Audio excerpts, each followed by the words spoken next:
नंबरी। पूरे घर में मालती देवी का हुक्म चलता था। अपनी बड़ी बहू को वो टीवी के रिमोट की तरह कंट्रोल करती थी।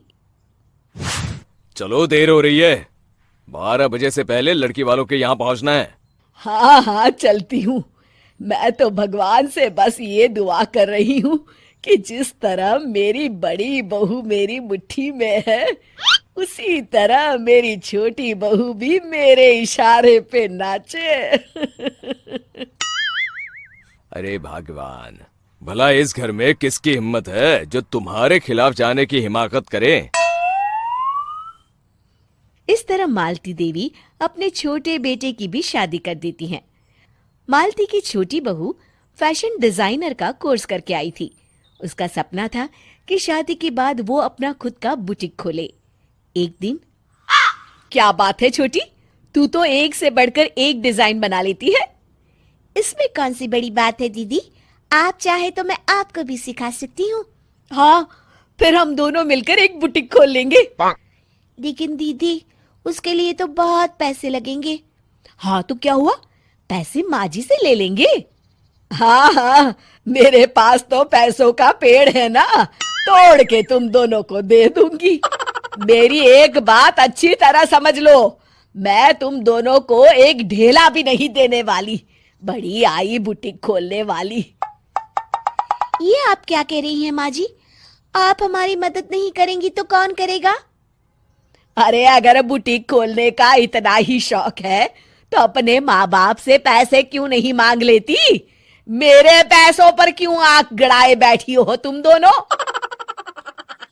इस तरह अपने इरादे स्पष्ट करके मालती देवी वहां से चली जाती है।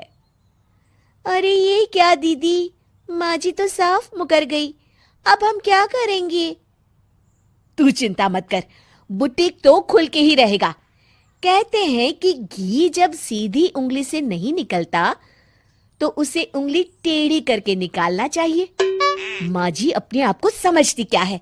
पूरी सोसाइटी जानती है कि माँ जी ने अपनी सास को घर से निकालकर उनकी दौलत पर कब्जा कर लिया है। हाँ दीदी, अब तो जैसे को तैसा करना पड़ेगा। फिर दोनों बहुएं मिलकर एक साजिश रचती हैं। एक दिन, अरे नालायक, जरा ठीक तरह से पैर दबा, बिल्कुल मजा नहीं आ रहा। खाने पीने में तो कोई कसर नहीं छोड़ती। तभी वहां बड़ी बहू हाथ में एक फॉर्म लेकर आती है। माँ जी, आपके लिए एक खुशखबरी है। सरकार सभी बुजुर्गों को हर महीने 10,000 रुपये पेंशन देने वाली है। अरे ये क्या कह रही है तू? क्या सच में मुझे हर महीने घर बैठे 10,000 रुपये मिलेंगे? हाँ माँ जी, दीदी सच कह रही है। कल टीवी न्यूज में इस बारे में बता रहे थे। बस आप ये फॉर्म पढ़ के इसे भर दीजिए और अपने दस्तखत कर दीजिए। मैं इन्हें ले जाकर जमा करवा देती हूँ। अरे नालायक, बड़ी कामचोर है तू। इस बुढ़ापे में कहाँ तुम मुझसे फार्म भरवा रही है? खुद ही भर ले, मैं दस्तखत कर देती हूँ। ठीक है माँ जी। फिर बड़ी बहू बड़ी चालाकी से फॉर्म के पन्नों के बीच प्रॉपर्टी के पेपर छिपा कर रख देती है और उन पर मालती देवी के दस्तखत करवा लेती है। कुछ दिनों के बाद मालती देवी अपने पति के साथ 2 दिनों के लिए अपने एक रिश्तेदार के यहाँ जाती है। दूसरी तरफ दोनों बहुएं पूरे घर पर अपना कब्जा कर लेती हैं। मालती देवी जब अपने रिश्तेदार के यहाँ से लौटती हैं, तब अपने कमरे में ताला लगा देख आग बबूला हो जाती है। अरे नालायको, मेरे कमरे में इतना बड़ा ताला किसने लगाया है?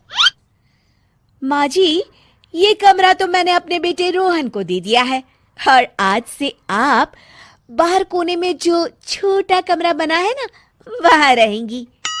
अच्छा, मैं उस सड़ेले कमरे में रहूंगी है? तेरी ये कहने की हिम्मत भी कैसे हुई?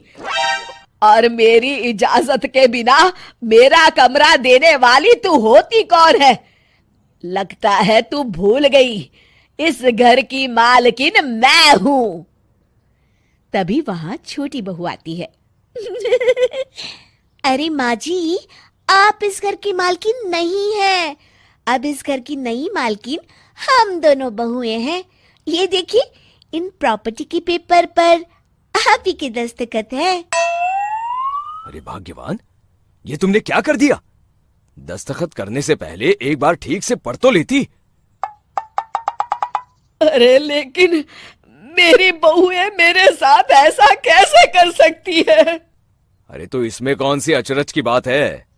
तुमने भी तो अपनी सास को घर से बाहर निकाल दिया था। टूटा फूटा ही सही, शुक्र करो कि इन दोनों ने कम से कम हमें रहने के लिए कमरा तो दिया। तुमने तो अपनी सास को वो भी नहीं दिया था। आज समझ में आया, जैसी करनी वैसी भरनी। चलो अपना सामान उठाओ और चलते हैं।